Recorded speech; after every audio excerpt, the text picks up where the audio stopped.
Hello there, and welcome to Star Wars Music Minute, where we celebrate the music and sound of Star Wars 5 cinematic minutes at a time. I'm Chrysanthi Tan, you can call me Xanthi, and today's episode is based on minutes 6 through 10 of Star Wars A New Hope.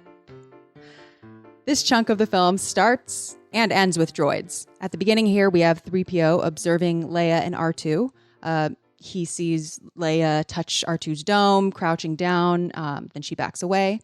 And by minute 10, 3PO and R2 are bickering on Tatooine, just like the droids we know and love. I'm really pleased today to be joined by Element7, Pep. I'm a really big fan. I'm a big fan of you. Element7 is a Star Wars creator, also co-hosts a podcast with Darth Chaco, and yeah, I'll let you introduce yourself. Hi, I'm Pep. I'm known to the Star Wars TikTok community or the creator community as Element7. You can find me on TikTok at _Element7_. Same recently on Twitter. I finally got it matching. It's very difficult to get all of your socials consistent like that. I ran into a lot of instances of people sharing my stuff and not knowing how to credit me because they couldn't find me, and so the past week I've been trying to get everything consistent. But yeah, I'm a Star Wars creator. I do reactions to Star Wars. I try to teach people about Star Wars. The world of Star Wars has exponentially grown in the past several years with the sequel trilogy and now with the Disney Plus TV shows, and we're getting a lot of fans. And I felt, where I was compelled to, at least, when I first started with TikTok, the conversation about Star Wars was very, very negative, very, very toxic. And I kind of felt like I needed to share my voice. I needed to give people a safe space to be fans, new or old. And so I kind of created this realm where I answer questions, teach people about Star Wars, teach them about the lore, get them to start reading the books and the comics and just expanding their knowledge in a way that isn't, ostracizing to anybody. That's just like, if you're new, come on in, we'll learn together. And it has evolved into this massive community of positivity, and I'm absolutely thrilled to be a part of it. I really recommend any Star Wars fans listening to go follow Element7. Basically, what you're saying is sort of what I'm trying to also do with the music side of Star Wars. And, we were talking a little bit before I hit record, but I was telling Pep that, like, I actually feel intimidated tackling A New Hope and tackling the music of A New Hope. I know last season I did The Last Jedi, and not that wasn't intimidating, but I feel like because it is a newer movie, I felt a little bit less, walking in the shadows of giants or whatever. So your little intro has just, you know what? I'm just going to feel empowered to. We're gonna dive into this where we are. So let's do it. Let's talk about the music and sound of minutes 6 through 10 of A New Hope. Yes. Okay. I never know how to start this because there's so much to say, but right off the bat, I'll start. Okay. Right off the bat, we have a continuation of something from the last set of minutes, which is the Force theme. Mm-hmm. And we get also, like, Leia's theme counter melody sort of enters. Did you notice that? Yeah, it's a mix of a lot of different things in the beginning, because, like, as you said, we're at the tail end of, like, the Force theme, and then it shows Leia, I guess, at the tail end of recording her "You're My Only Hope" message, and then we get some of her theme, but then it's, like, kind of, like, interrupted, and then we get some more, like, hectic, exciting music that is, of course, the introduction of Vader coming in, and it's just it's all a jumble of sounds, really. Yeah, there's a lot of music, and it's almost if this I feel like the music in this film particularly feels a lot different than the music in any of the other films. And we know a few things about the scoring process. I mean, we know a lot of things about the scoring process and how, of course, this is the first movie, so there's a lot of it that is like, not necessarily with the idea of there being nine or and more. Um, but something that I find very interesting is that this first instance of the Force theme and Leia's theme, it they're small. They're not like the big, like florid, most emotional orchestrations of the theme, you know? So Yeah. I think that's really interesting because like when I think of the Force theme, I think of Luke looking at the suns, I think of binary Hmm. sunset, and when I think of Leia's theme, I think also of like this really big, I think of like all the big times that it's like an emotional version of Leia's theme. So what I think is interesting here is how really those themes, like by the time we get them big, like the seeds have already been planted. Yeah. So here we Like are getting that. in the process of scoring, is it typically done chronologically or sequentially? Like, do they go from the beginning to the film to the end and just score it, or do they get like segments and portions given to them, and then John Williams like just makes music for those scenes? It's really changed over the years and it really depends on the film, but a lot in this case, George Lucas had a really clear idea of the type of music that he wanted, which is why John Williams was hired in the first place. Mhm. George Lucas had the idea of he wanted a throwback to like the old Hollywood scores, and Steven Spielberg is the one that was like, "Hey, I just had this guy work on Jaws. Like you have to get him. He's the best." And So so yeah. I guess it feels like in this, like, it's still very early in the film there, or at least the sound is trying to be established quickly within the next few minutes, going from to and from several different sounds for different people. Yeah. Yeah. I wonder how much of that was like I'm sure John Williams knew that these were going to be like light motifs to an extent. I mean, at least some of them.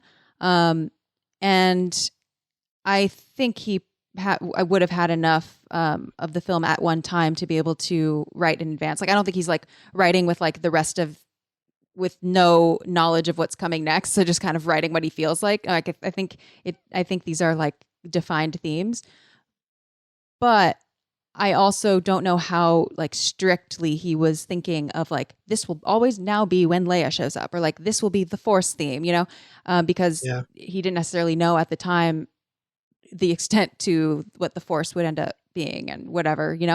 Um, so it's a little bit of both. Like I don't know. Do you do any like writing or things like that? I do, yes. I'm actually writing an AU like after episode 9 called Echoes of the Past. And I was producing it to be an audio drama because I have a full cast for it, but you know, I've been like mixing around different ways to engage the audience versus kind of having like text on screen and having the voice actors say their lines. And so I've been getting an artist to do art for it, and it's been slow going. So I actually decided to start publishing everything on Wattpad. So Oh, um, cool.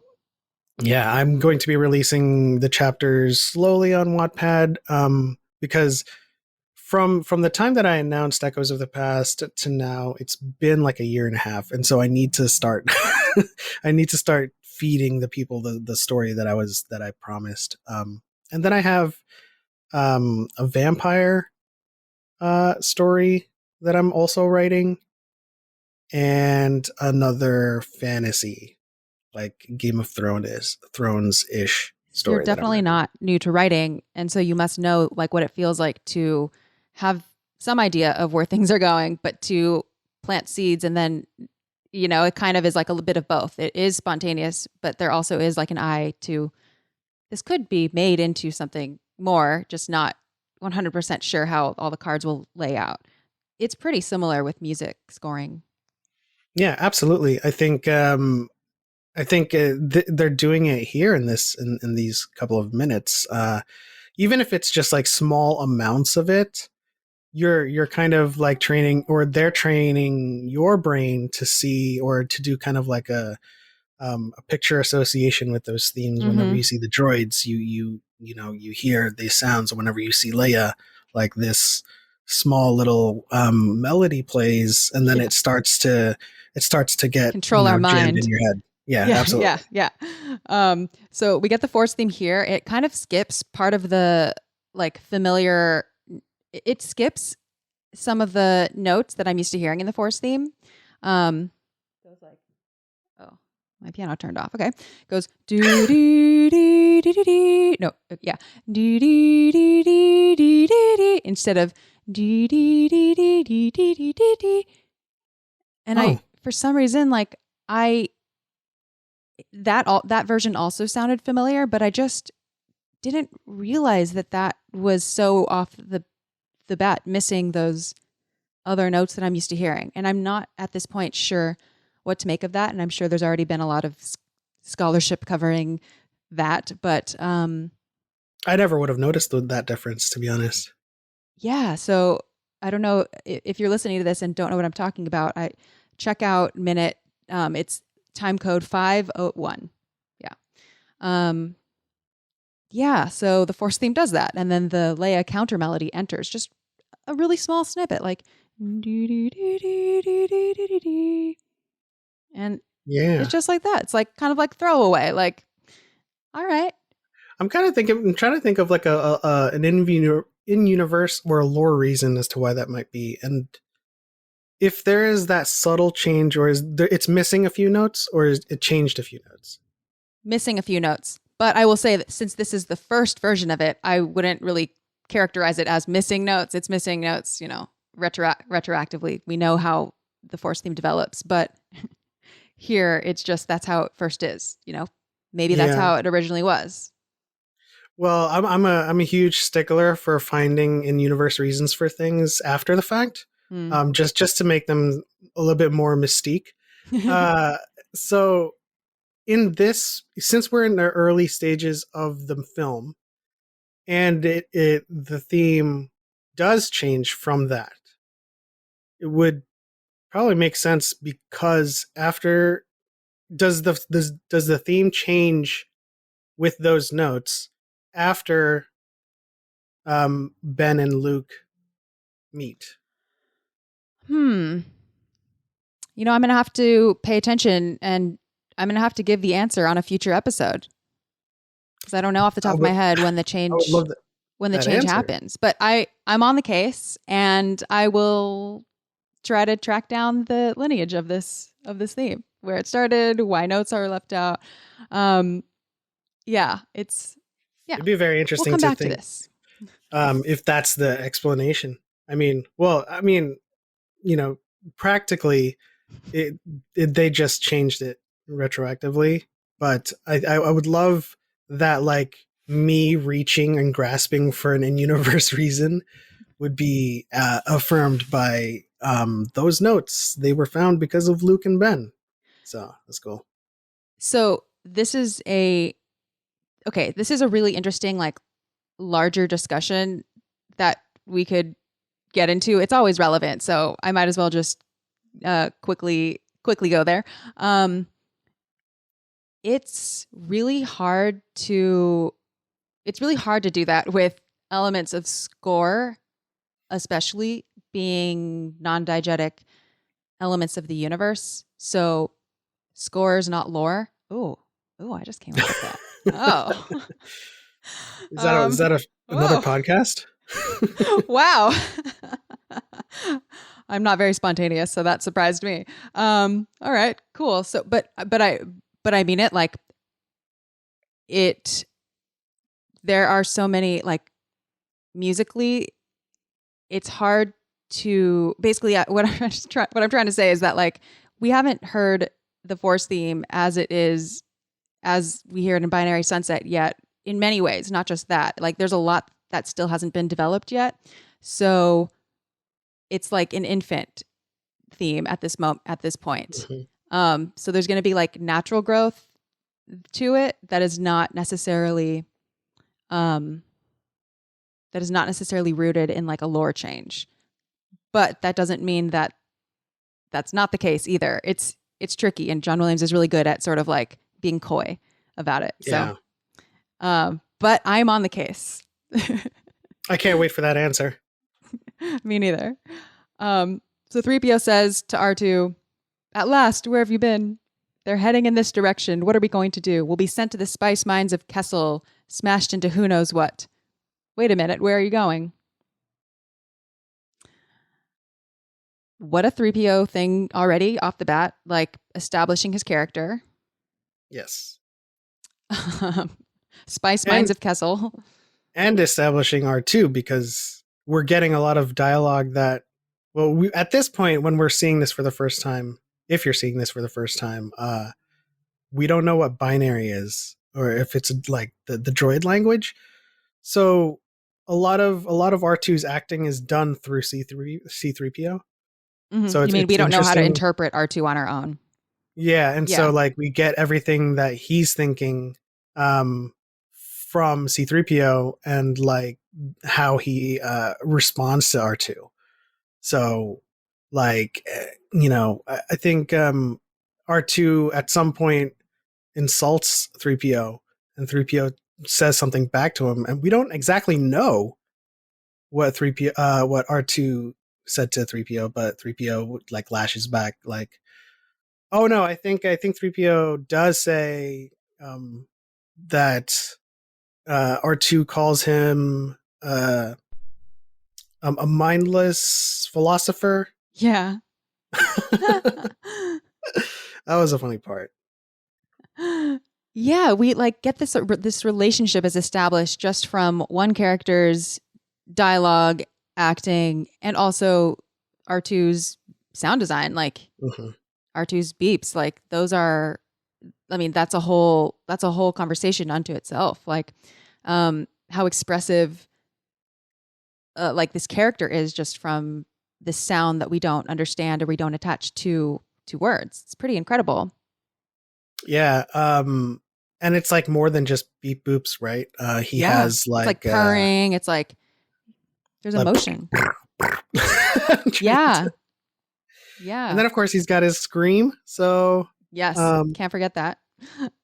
Yeah, it's interesting to think about how many different ways they can make R2 express emotion through different sounds that have become iconic and kind of synonymous with R2. Totally. So at about like 5:20 here, we have violins doing this like string crossing 16th note thingy. It's like, I don't know. It's hard to explain, but it's really soft. That's the thing. Like it's pretty soft in the mix, and it's not really like, it doesn't scream like major theme. It's sort of like underscore.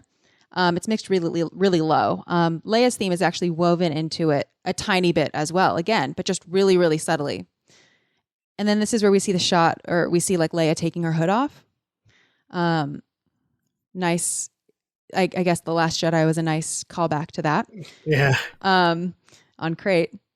And I want to bring up something that the guys on Star Wars Minute podcast mentioned on June 10th, 2013. So for those who don't know, Star Wars Minute, not Star Wars Music Minute, is a show that's been around since 2013, and they go through the Star Wars movies 1 minute at a time, 5 days a week. And like we were synced up for The Last Jedi season. But since they started way earlier than I did, they're taking a hiatus right now, and that's why I'm doing A New Hope now, which they already did in 2013. So I have been going back to their podcast and seeing if they like said anything about the music or sound. And actually in minute 6, which we are currently talking about, they were musing with the guest, Tony Consiglio. They were talking about how quiet this scene seems. Like it just seems so quiet. And they were kind of musing like, would this have been so quiet today? Like, I'm just going to throw that at you. What do you think of that? I guess well, I would have to ask for clarification, like quiet as in like a mix, or quiet as in like the sound staging It's a very itself. it's a very good question, and I would have to I don't know. Um because when I listen to it, like I don't hear it as quiet, Yeah. but when I hear what comes next, I am like, "Oh, compared to this, I that is Oh, quiet." with the rebel prisoners, like Yeah. yeah. It's like a Compared to lull that, it before the is relatively storm. quiet. Yeah. But I guess if I were to describe it as quiet, I think it's simply because there's like no swells that really kind of um you know take over the scene, right? Everything is relatively just in the background, not That's really very perceptive. pronounced. Like the fact that there's no swells, I think that might be the key. There's this like, I don't know if it's a common thing that musicians know or tell each other, but like, um, things are loud. Loud things can become soft if they just remain stable for long enough. Yeah. And it's why like an annoying hum might kind of blend in after a while. Um, or even like when a metronome, when I'm practicing a metronome, if it just stays stable for long enough, kind of stop noticing it after a certain period of time. And here, um, I guess it goes along with what I was saying with like how there is a lot of activity. There's like violin 16th notes and stuff, which are fast notes. Um, but it is pretty low in the sound mix and it's like underscore E. Like it's not like a lot of tempo changes. It's pretty stable. Whatever is happening is pretty stable, like the Yeah. equivalent of a low hum or something. So maybe that's it. And I just noticed too, like it's transitioned to the next scene with Vader choking that rebel prisoner. Like one of the notes from those violins kind of ends in a way where it seamlessly blends into the ambience of Yeah. the room. So you don't Yeah. notice it stop playing. You're kind of Yeah. like, wait, when did it stop playing? It's like that's just where the song ended and then it Yeah. just moved on. Yeah, okay, so backing up, there's this very beginning thing that we're talking about. And then before Vader, we get this since the piano died. Oops.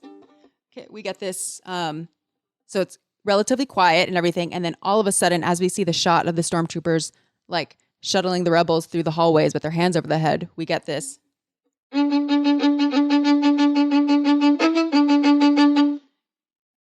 thing. Um, and if you're following along in Frank Lehman's catalog, this is 6B. It's called Imperial's ostinato. And ostinato in music or in Italian just means repeating. And that's what it is. So we get the timpani, it's like boom. And it's just but it's very accented and it's like loud. It's loud in the mix. There's no talking. It's like you just see like, oh crap, like these stormtroopers, like they're in trouble. Okay, their Yeah. hands are over their heads. They're in trouble. It's a very clear change in mood from the relatively placid part that came before. And then as soon as that's over, it goes like do do do do do do do do do do do do do do do. We see Vader, and it's just done. It's not like you don't get the sense that like it was cut prematurely. It's just that's where it stops. And I know exactly what you mean. Because as soon it's seamless. That's this 5 minutes, like, and A New Hope in general, the music feels like very almost a lot of it feels like really seamless in a way. Yeah. Um, and so as soon as that stops, the music stops and we hear Vader as soon as we see him. It stops and then we hear his breath. Absolutely. I mean, you know, even just like analyzing this with you, I'm noticing new things. Because on the surface level, having so many different themes and sounds playing sequentially one after the other kind of makes you feel like it's discombobulated in a way. But then like you get down to the nitty gritty and you notice that these transitions and these mixes are intentional and they have a purpose, which is incredible to behold, really. Yeah. And I think it is really fascinating that we have such a quiet, that it's so, I think it's relatively quiet when we Mm-hmm. see Vader. Like this to me is kind of a quiet scene.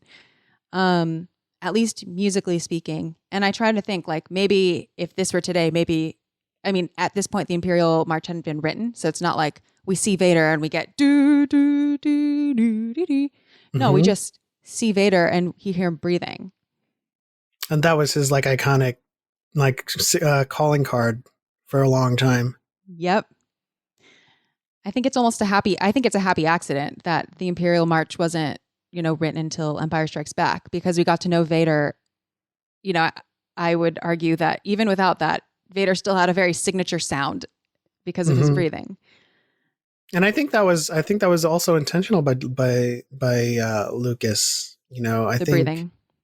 now I don't pretend to know the inner workings of how the film was made and whether Lucas said to John Williams, um, don't do a theme for Vader. I think his breathing is going to be a huge thing. I don't know if he has the It's gonna clairvoyance blow for up.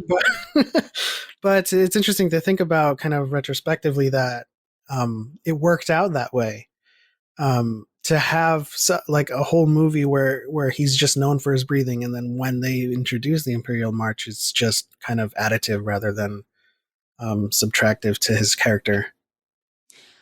I think regardless of whether George Lucas knew how Vader would be perceived or received, I do think that it is pretty clear that he wanted the breathing, that like the breathing was a big part because breathing is not, it's not like breathing is just going to happen when you have that suit. And they're like, oh yeah, leave the breathing in the mix. No, like obviously inserting breathing into this is like a deliberate step to this. So it seemed that that was part of the story that he wanted to tell. Whether he knew how that it would like super catch on or not, I think it is definitely like you don't.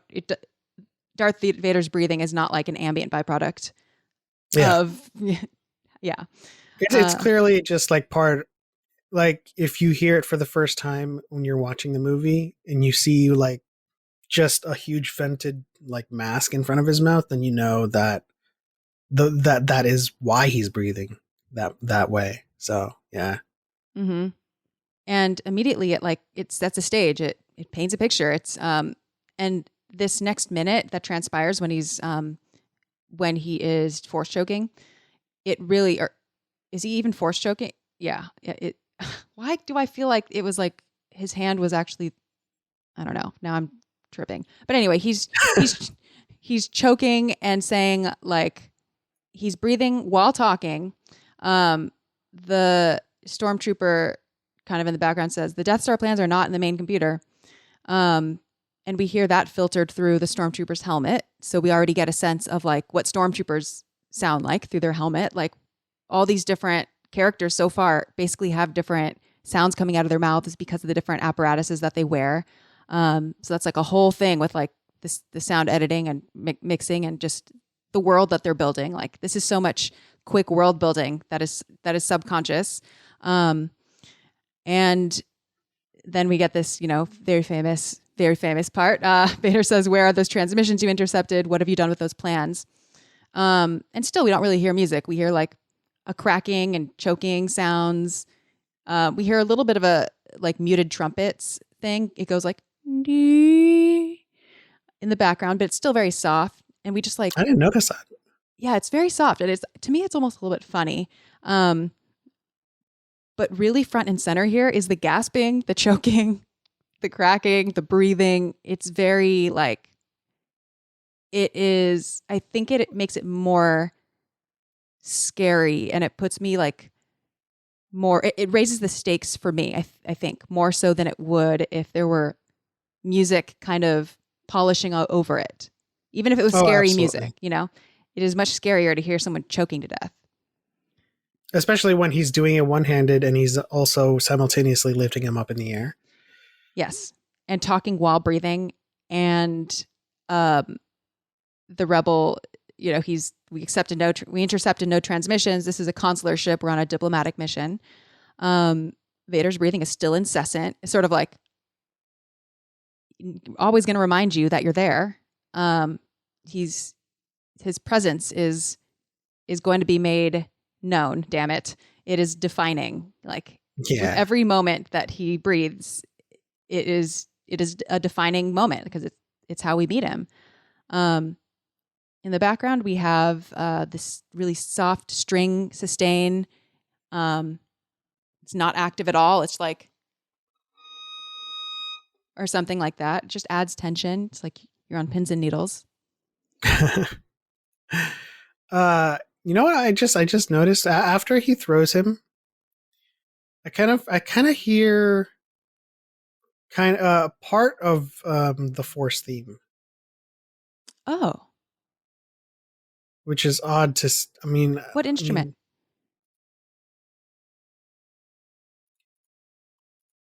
let me find it again. It is a violin. After he throws the rebel officer, Interesting. Okay. Let me see. Before. it might not be, but it has like similar chord progression to like the middle portion of the Force where. Oh, okay. Okay. I think I know what you mean. Interesting. Okay. So I'll have to listen back to hear if it harmonically is similar, but even what you just hummed sounds like what do I call it? Shape of phrase feels Mhm. like it might line up. And that's when Vader like the moment of throwing is when the music sort of comes back to life, you know? Yeah. It's like we hear the timpani and we also hear the thud of, body hitting wall and floor. And all this is kind of happening together. And this is when we have like this strings agitato figure sort of like getting louder and it's like agitated and it climbs. And that might be what you're hearing, the climbing part, which is after, Commander, tear the ship apart until you found those plans and bring me the passengers. String thingy that climbs and then I want them alive. And then They part ways. Vader. and then like a small little section where it's kind of calm, but then it like transitions to Leia's theme. Yeah. Gosh, these like cuts we're Very going from scene to seamless. scene pretty fast, it seems.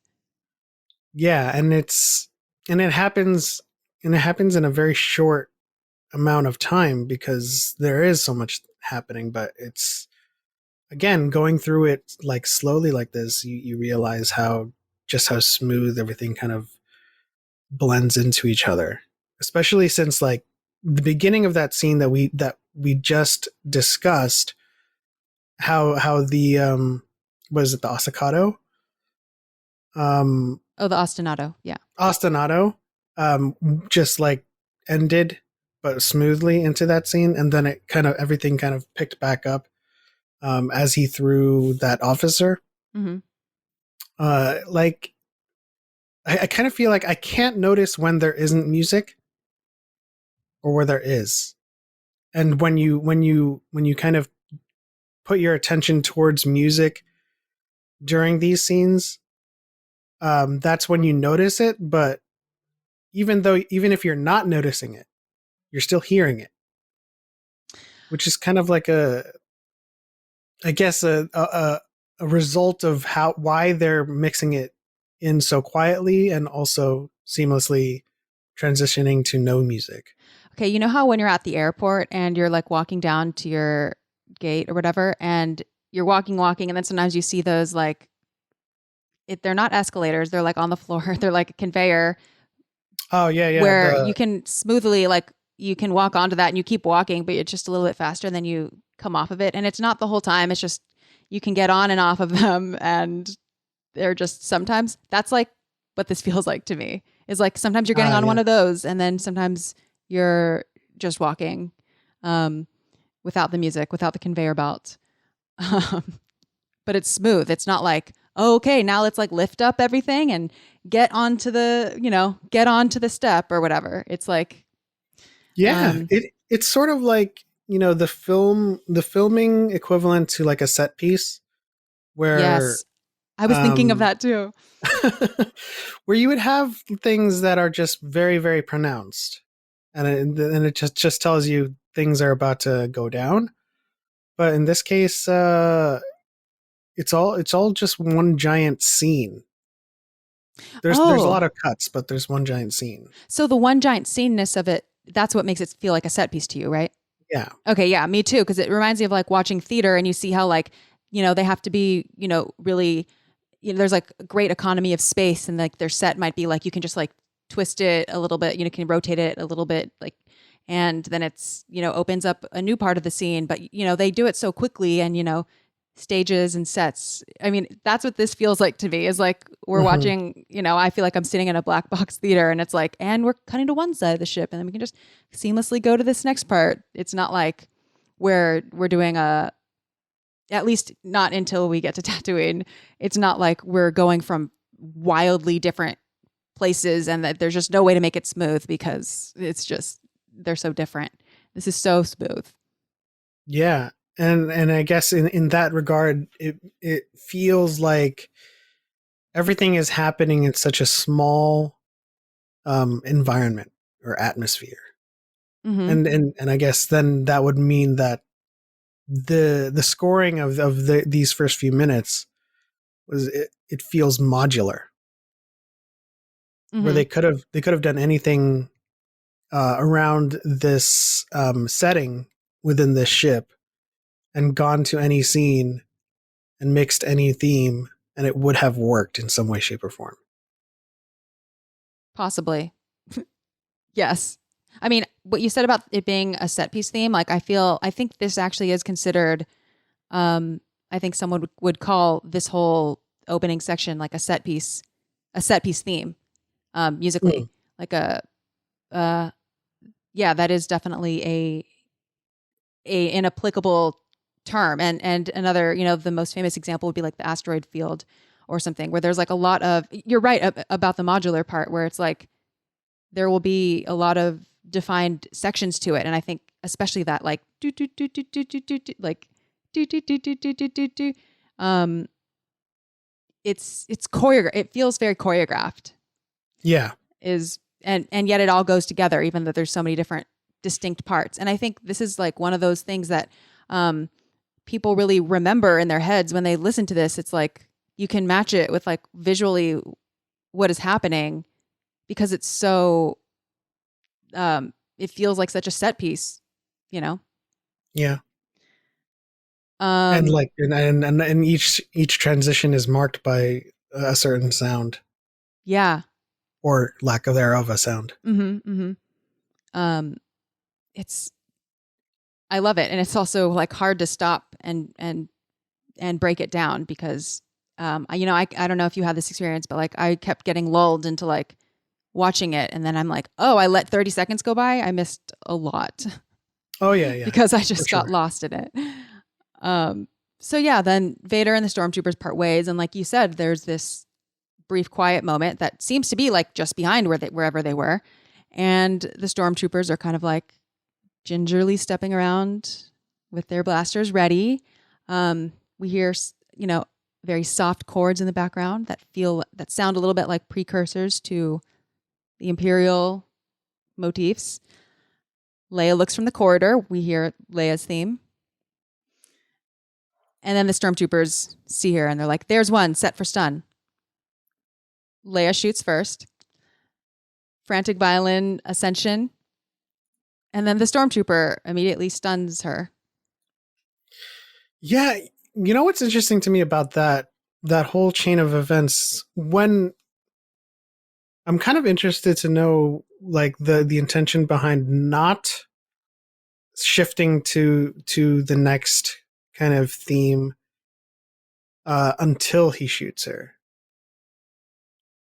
because it still remains relatively calm within Leia's theme, even though they found her and said, "There's one set to stun."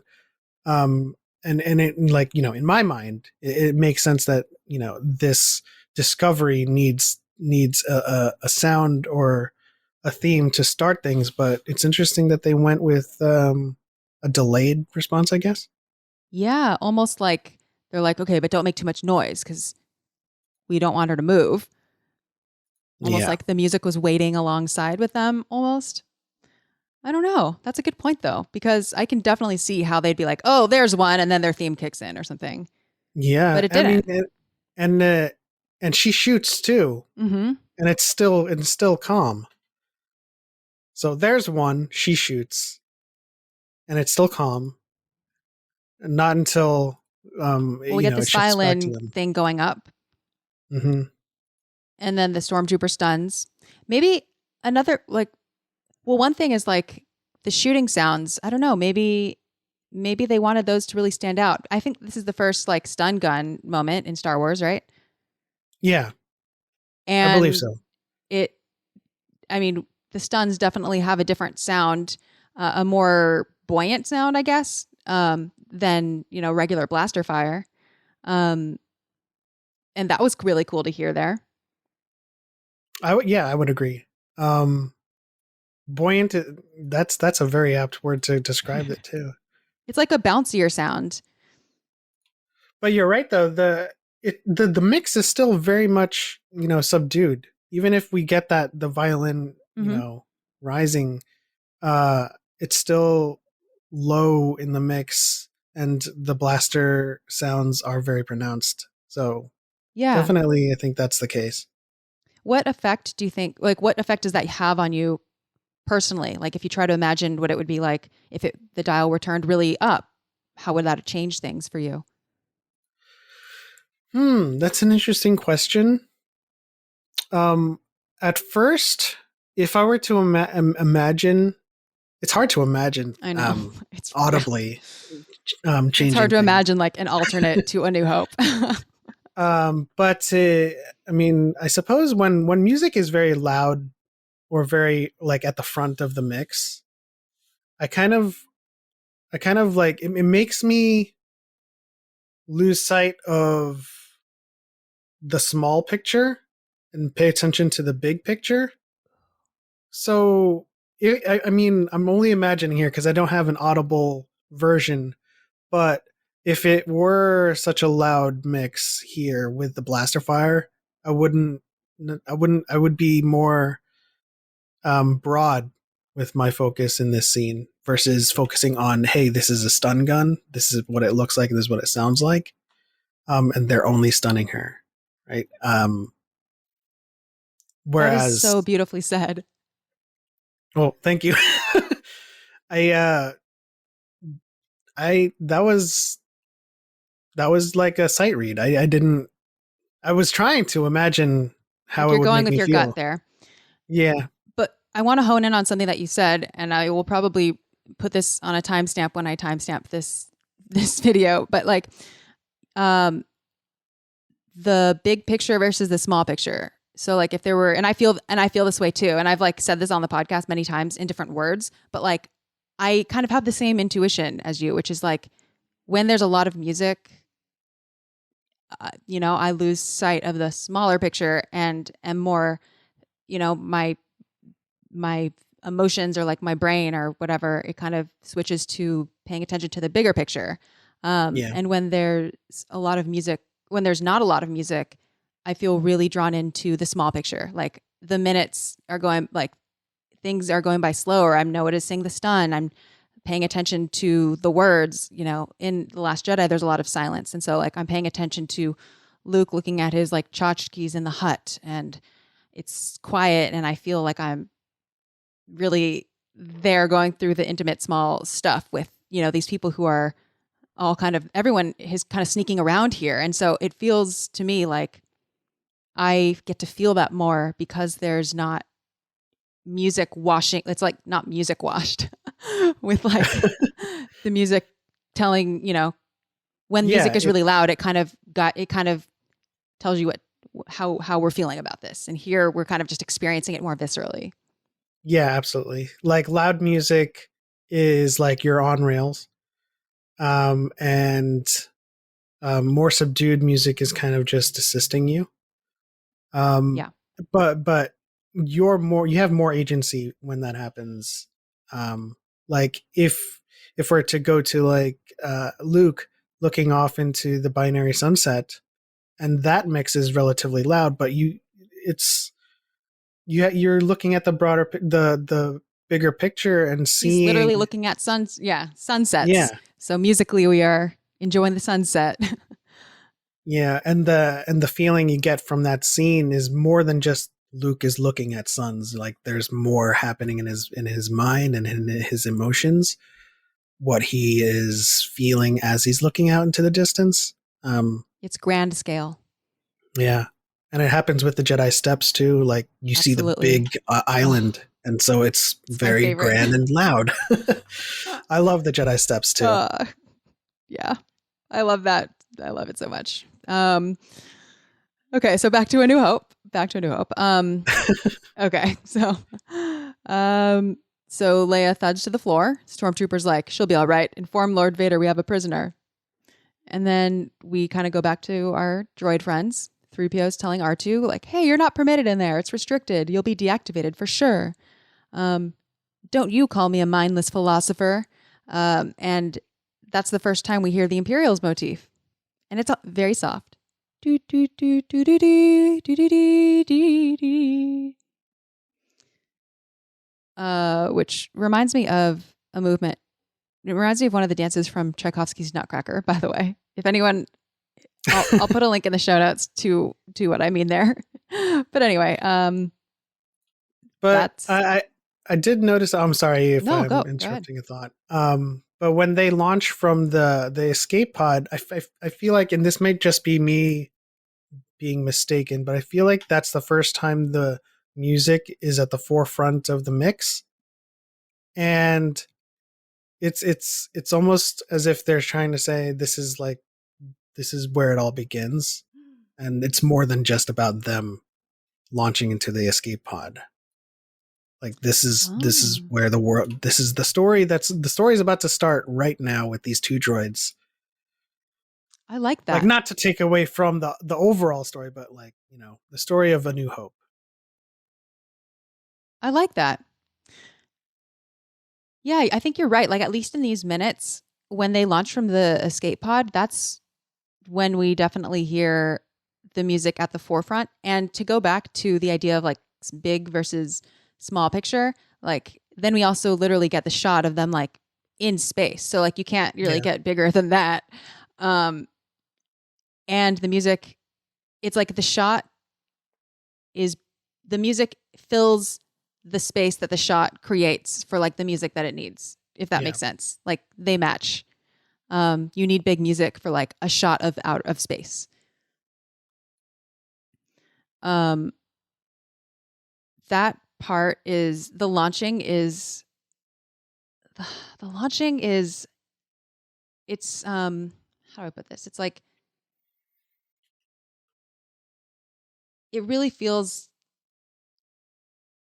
yeah, I don't know where I'm going with this, but like it feels visceral to me. Like there's also like a lot of sound design. You know, there's like 3PO feeling like whether he is brave enough to do this or not, um, he's getting dragged into it, and he's doing that. And I like the perspective of 3PO being so present as someone who is not the bravest, does not like to go headfirst into trouble, actively does not want to do this stuff but still like acts in a matter according to his principles or his programming or whatnot. And here he is like ready or not, and in his case he is not. This is happening, and a lot of people in the audience. I mean, I'm sure if you're like watching the movie, you're like, yeah, I'm ready to see this story. But in a life way, I think a lot of us, at least I can relate to like maybe I'm not really ready to do this, but gonna do it anyway. Yeah. And would you agree that it's sort of like echoing, or at least preparing you for the next unlikely participant in the story, which is Luke? I mean, uh, to prepare Totally. the audience in this way, I kind of feel like they raise the stakes with Leia, and they raise the stakes with Vader, but to put the stakes solely in the hands of a person that is not, like you said, not the bravest, not the most capable.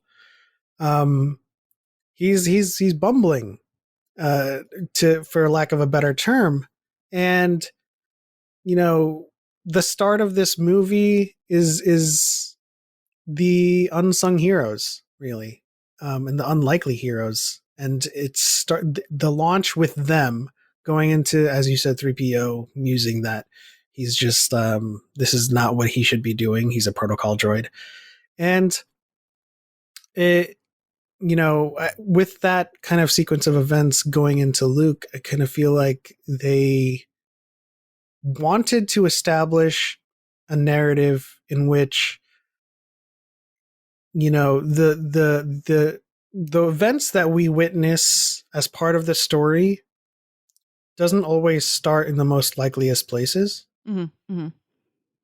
And so with the sequel trilogy, again, it was with a droid that was being captured. True. And with this one, it's these droids that are escaping, but they're still not they're not soldiers, they're not pilots. Yeah, and still, like, all of the main characters were also unlikely heroes. Yeah. So it's kind of like a passing of the baton. Like every minute of Star Wars was passing, just like a relay race. That's such a good point, because now that I think about it, like, I don't know if I can think of a single character except maybe Anakin, who was not like a little bit reluctant first or a little bit hesitant. Like, Yeah. even if you think about Han, like, he's like, I don't really want to do this. A lot of them are like, am I really ready? Or like, yeah, I think that's amazing. So then we see them in space. We see their escape pod hurtling through space, and we hear the planetary descent figure, which is the do do do. Basically, do you know what I'm talking about? I did just hear their descent. Okay, yeah, that's what I mean, and that is something that we hear like when a lot of times when we're like landing on a planet. So like when we're landing on what it's called planetary descent. So when we're descending upon a planet, very descriptive, nice name, Frank Lehman. Planetary But descent. it's also again at the forefront of the mix. So yeah, exactly. It's part big of that picture like again. space. We're still big picture, big story. Like, yeah, it's a big cue. It's a big small one. And then we're back on the ship. We're back with Leia being escorted to Vader. We hear the Imperial's motif again. Do, do, do, do, do, do, do, do, do. Yeah. And then we have this scene. Oh, Vader, only you could be so bold. The Imperial Senate will not sit still for this. When they hear you've attacked a diplomatic...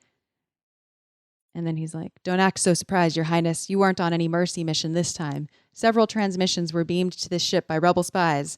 I want to know what happened to the plans they sent you, blah, blah, blah. I don't know what you're talking about. I'm a member of the Imperial Senate on a diplomatic mission to Alderaan. You are part of the Rebel Alliance and a traitor. Take her away. Side note, take her away. I meant to look this up before we started, but what does the Nemoidian say? Take him away. I'm talking like Phantom Menace. Oh, I don't know. yeah, so I'm switching between. It's been a while since I watched The Phantom Menace, and the only line that I fall back on when I think of Nemoidians is "Where are the droidekas?" That's all. But I suppose, yeah. I guess they say take them away. Yeah, they say, yeah. That's funny. So then, Stormtrooper, or is it General? Yeah, okay. It's not a Stormtrooper. Is it Veers? I can't remember. Yes. Says holding her is dangerous. If word of this gets out, it could generate sympathy for the rebellion and the Senate. I've traced the rebel spies to her. Now she's my only link to finding their secret base. She'll die before she'll tell you anything. Leave that to me. Send a distress signal and then inform the Senate that all aboard were killed. Blah, blah, blah. There's a lot of talking, but basically it crescendos talking-wise into one of my favorite cadences from Darth Vader, which is there'll be no one to stop us this time. Shout out to James Earl Jones's speaking patterns, his cadence, like the musicality of his voice and line deliveries. Like, I feel like as much as the sound effects and the music here, like some of these line deliveries are just seared in my mind. Absolutely. Like, I want them alive is one of them. And I kind of feel like it hasn't been the same since. For a lot of the new Vader voices, they do a really great job of kind of recreating the atmosphere, but James Earl Jones had a way. There was a certain way he did it that was just special, and I kind of feel like it was helped along with the sound design too in these scenes that we just saw, because I kind of feel like the sounds of the doors, you know, oftentimes when we're watching sci-fi and we're looking at automatic doors, sometimes it's like or like, you know, very mechanical, very automatic door, where in these ones the sound of like gas releasing is very, very, you know, prominent, and it almost feels like they're just kind of announcing Vader throughout down the hallway every time he's like walking down, and then another door opens, like psst. It's like a huge reveal to this menace, and I kind of feel like when you think of door sounds, it's like it's a little bit overkill, but I think I know what you're doing with these sounds being very gaseous and like pressurized in a way to accompany Vader. The pressurized doors in Star Wars across the board are one of my favorite sounds to pay attention to.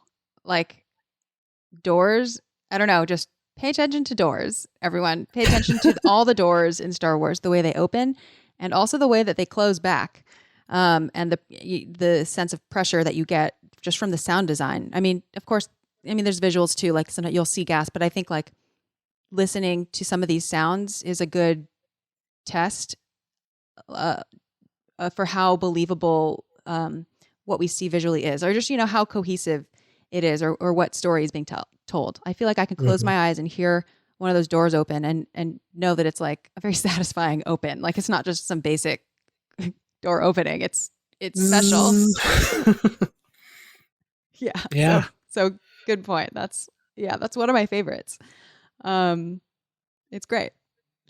So then, kind of similar to the shot of the escape pod in space, now we get a shot of the Star Destroyer in space. And we get the, you know, that woodwind ascending thing. It's like do do do do do do do. Before the wipe cut to the sands of Tatooine. And I kind of feel like I know at least the pattern in which they're using like louder sounds. Like the larger the music is in the mix, the larger the thing on screen is. Mm-hmm. And so we pay attention to more. That's a good rule of thumb, and it's applicable even to if the scene is of a single person's face, because if there's really loud music and it's, or, you know, crescendoing music while just looking at something very small, it raises the like importance or the emotional investment of that thing too. So I think that applies. I think it applies physically and emotionally. With close-ups, it kind of reminds me of the Bruce Lee movie. I forget what it's called. Something with the dragon. It's not Return of the Dragon, or Enter the Dragon. It's with Chuck Norris. I have no idea. They have those face zooms that have become very, very famous techniques in martial arts, where it goes. I see. So, I mean, yeah, it applies there too. I mean, Totally. I think just the large zoom in and the large mix is a time honored tradition, I guess. Yeah. Or if it's like, if we have like a bank of how much attention and emotion and investment we're going to put in a scene, it just, the disbursement of the visuals and the music maybe tells us how to allocate those resources. Yeah. And so if that's what we see, then it all goes to that person. And I guess, you know, it's sort of like how everyone is the star of their own you know, movie or epic or whatever. So, but to completely contrast that, we get to the sands of Tatooine. No music. Yeah, I love this part. Why? Be- Simply because like you don't need music. You have the vast emptiness of like the Dune Sea, and to underscore that with just empty, like no music, just kind of adds to it.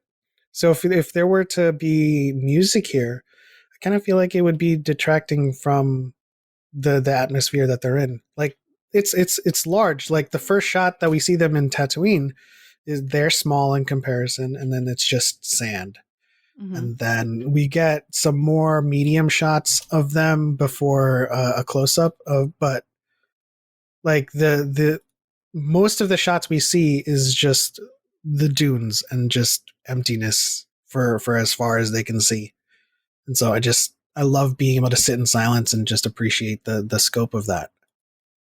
I would love to hear you elaborate on that a little bit more. Like, so there's no music, and for you, that's a positive thing. Like, it allows you to, take in the surround, like take in basically what's on the screen a little bit more. Um, what, what are you focusing on? What are you honing in on here? Well, without the music, what I'm honing in on is what's on the screen. So the So visuals. when it's a wide shot of the Dune Sea, I'm concentrating, or at least I'm consuming the fact that they are in a large desert. And then when it's medium shot to close up with the 3PO and R2, I'm focused on their conversation and just how they're dealing with this present scenario that they're in. Um, just like with the small picture, big picture, when there's no music, you're kind of just details now. And uh, where if it were, very low in the mix, if there was a song low in the mix, I would be focused on what's happening in this on the scene. When there's no music, I'm like hyper focused. Hmm. And I kind of feel like it gets to a point where you are there. And so I don't know if there's a thing, but like musically, in terms of theory about like no music being just as important. But I Of feel course. like the silence of the soundtrack in this scene with just R2's mechanical sounds and 3PO's dialogue is just it's a perfect scene. The mechanical sounds is sort of like that is that is very prominent. Sorry if my mic just sounded weird for a second. Oh crap. You sound fine to me. Okay. Um okay, just a second. So what you said about the mechanical sounds is what I really zoom in on, and the howling winds as well. But like 3PO's lines here are, how did we get into this mess? I really don't know how. We seem to be made to suffer. It's our lot in life. I've got to rest before I fall apart. My joints are almost frozen. Like basically 3PO is letting us know how miserable he is, and that they're in this, just nothing about this is comfortable. And I Mm. love that here, because there's no music, we can hear like, all of the movements of the joints. We can hear, the stiff joints, and we can hear just the effort that is being made, like Mm-hmm. the creakiness. Like it's not just easy to just be a robot and be like, press play and go. So I feel like this scene really like humanizes them. Like we are really focusing on what their arc is. Like the mechanical sounds of the droids are front and center. We are really feeling their effort. We are in this desolate location. It kind of forces the audience to contend with their humanity, or like what their reality is. Yeah. It reminds me of the droid arc in Clone Wars, which is like one of my favorite arcs of Clone Wars, the cartoon. And basically, for those who haven't watched it, it's like this arc that is, a lot of some people. It's kind of a hit or miss for fans, I think, but it's like told from like the droid's perspective, and visually, like we see the droids as big. We see the world through the droid's eyes, basically. And I feel like that's kind of what's happening here is like, it's us and the droids. It's no music. We are really focusing on them. And the sparseness of the music matches the sparseness of the scenery. And yeah, it's like us and the droids, you know? Yeah, and the all of the sounds that we talked about in this scene also kind of like, when I talk about a small picture and then into details, it's more than just like, it's more than just the finer details in what's on the screen. It's the finer details in what's in the emotion of the scene, because then without the music, you are hyper focused on their relationship with each other, how they treat each other, how they're speaking to each other. And my favorite sound from this scene is Threepio kicking R2, and it's just a dong, and I'm just like, Yes. that was so prominent, and I love it. Absolutely love this. And so, you know, without music, all of that is just more pronounced. Every single clank and every single sound just has a huger impact on your consciousness than if it were like a little bit blended with music. Yeah, I love that. It's such a great introduction. And then it makes it more meaningful, which, not in this minute, but like as as we progress, through the movie, it makes it more special when we hear like the tiny sounds, like of like the very, the little small woodwinds, the little I feel like everything that we hear on Tatooine is so it's like exploratory. Like it makes it kind of lays like an empty palette that's like waiting to be filled with experiences, and they don't have experiences there yet because they're new. And so with Yeah. each thing that they, with each creature they meet and each person they meet, like it adds a little bit more. So like get like the Jawas, yeah, like you know, little things like that. Yeah, absolutely. Oh, okay. Um, we're about done with the 5 minutes. So if you, but oh, actually, I wanted to say one more thing. You said if you asked if there was a music theory thing about silences and whatnot, and I will say that like the way that I think about the relationship between silences and music is that, well, what is music? Music is just the organization of sound. So music and is just a form of sound. Like there is not really the only distinction between music and sound is just what we humans creators have decided to deem as music. But really, if you just strip it all down, like what we're talking about is just the soundscapes. Like it's all sound. It's all sound. Just the way that it's organized might be considered music. So since music is the organization of like these things, like of sound, sound waves and whatever, um, you embedded within that is silence. Like if you were organizing a house or something with it's not just made up of all the furniture just stacked up all against each other. Like inherent in that, configuration is, and we're going to, and leave some space here and then like leave maybe this Yeah. room a little bit more empty. And it's all part of it. So like silence is part of music and the way that silence is organized and how much of it and where and like the ratios of, it's all silence is music. It's quite the revelation to at least listening to how you just described that, how much art kind of overlaps with each other, because from a design perspective, or for any kind of perspective really, now that you described it that way, is that every single piece of creative medium has a composition, has a layout, in which you account for negative space. And my mind is blown. It's like a Rorschach thing, honestly. And it's one of those like principles of the universe or whatever that I feel like applies, like that framework, that sort of framework, like you said, can be applied to so many things: art, Mhm. life, discussions, even discussions about like what is present in a story and who is present, who's even like represented and who's not represented. Like what is not being said is also um, worth thinking about just as much as what we are deeming as the loud part, the loud music, or like, there Yeah. silences, a lot of people hear and feel and see silences. So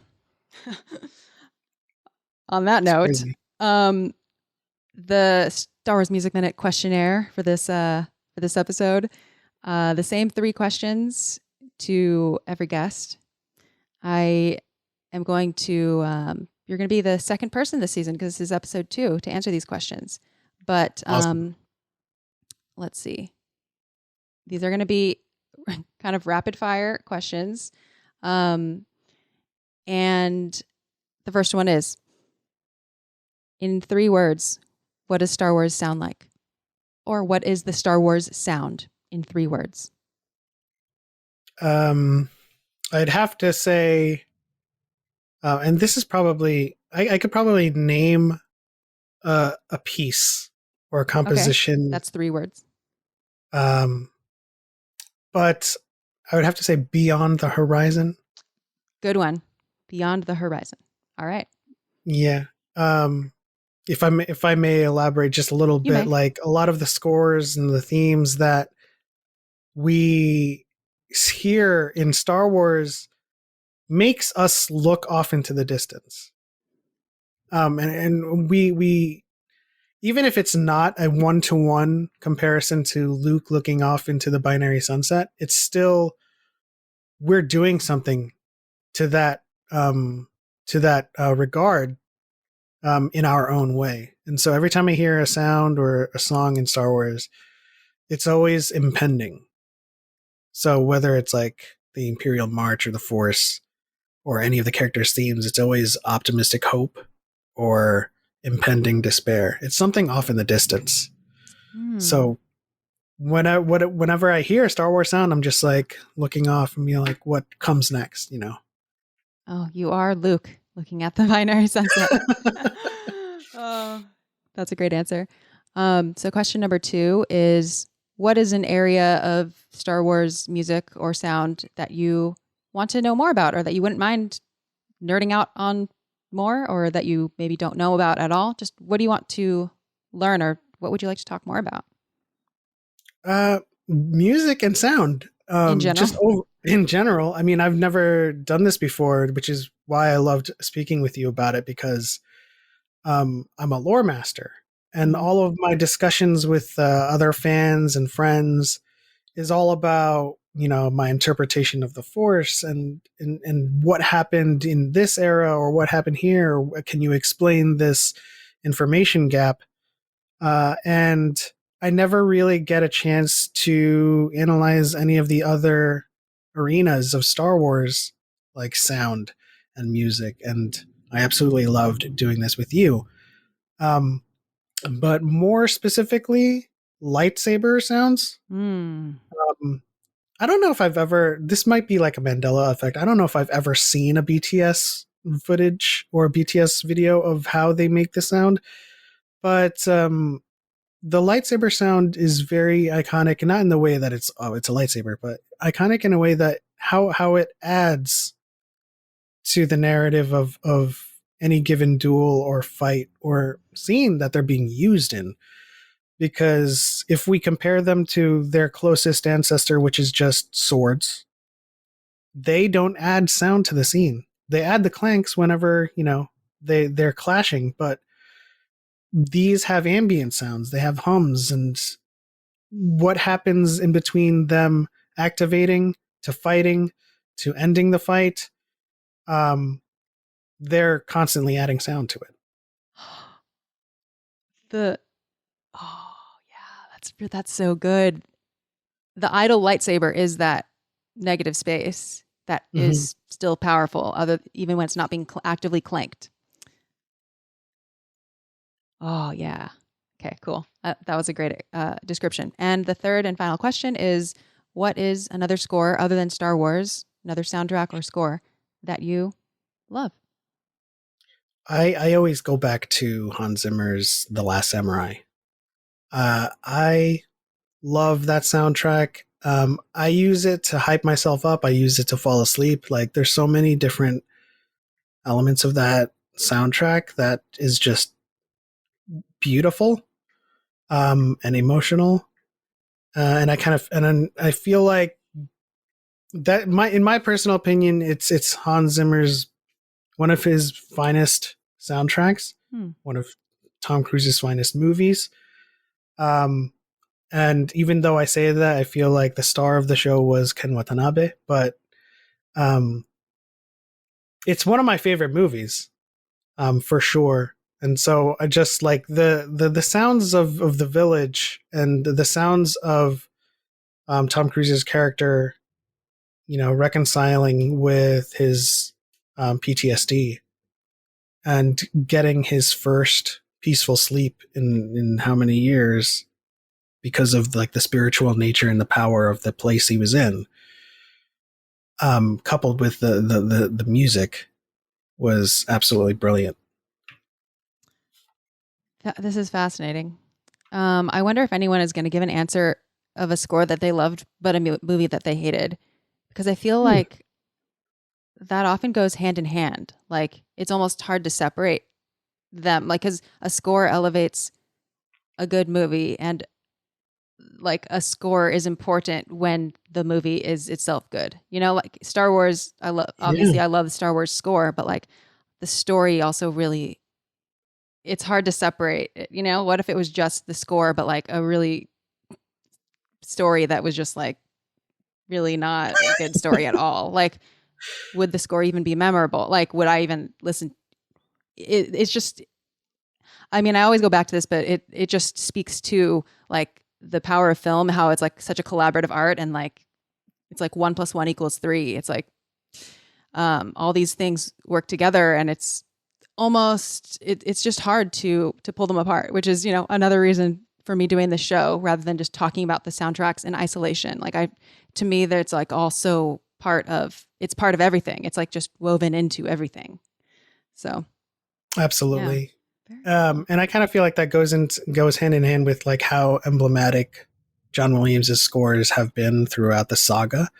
Because I mean, it wouldn't be a lie to say that there are certain movies that people don't like, but the themes are still very much, this larger machine of Star Wars. Mm-hmm. You'll get the Force theme, which plays in all movies.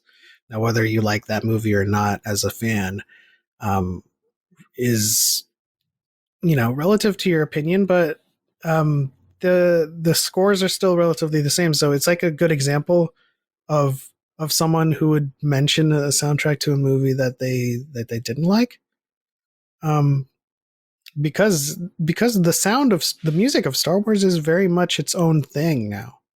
It does have a life of its own for sure. Yeah. Ugh. Well, thank you so much for joining me. It's been really, really mind opening to talk to you, Pep. I really appreciate it. Can you remind everyone where to find you online? Absolutely. It's been my pleasure, and thank you for inviting me on. I absolutely loved talking to you about this and doing this with you because, again, I'm a lore master, so all I talk about is kyber crystals, lightsabers, and which Jedi is this, and how powerful are they. So I learned so much like new things from doing this, and I even uh, noticed new things about these few scenes that we covered that I hadn't noticed before. Because it matters from which lens you see certain media. Very true. And when I first saw this growing up, of course, I was just a kid who wanted to be, a hero. And then rewatching it as a lore master is just like details, details, details. I need all the details so I can know this stuff. And then right now with you analyzing the score and the subtleties around it and nuances, I absolutely enjoyed it. So thank you for that. You can find me on TikTok at _Element7 _ on Twitter _Element7 _ consistent. Unfortunately, on Instagram, _Element7 ___. I had to add another one. All the links will be in the description. Absolutely. And YouTube, Element7. Diet in the Forces every week. Awesome. And I want to have you on one of these weeks. I got to find the perfect one for you. Sounds good. And you can find me online at Star Wars Music Minute on Instagram and TikTok. I've only posted 2 TikToks though. On Twitter, I'm at Star Wars Musemin. And you can email me if you have like detailed questions at podcast@starwarsmusicminute.com. And I am Chrysanthi, and you can also find me at Chrysanthi Tan everywhere. So I hope you do that. And thank you so much for listening. Thanks for being on this journey with A New Hope through the lens of music and sound. And see you next week on Star Wars Music Minute.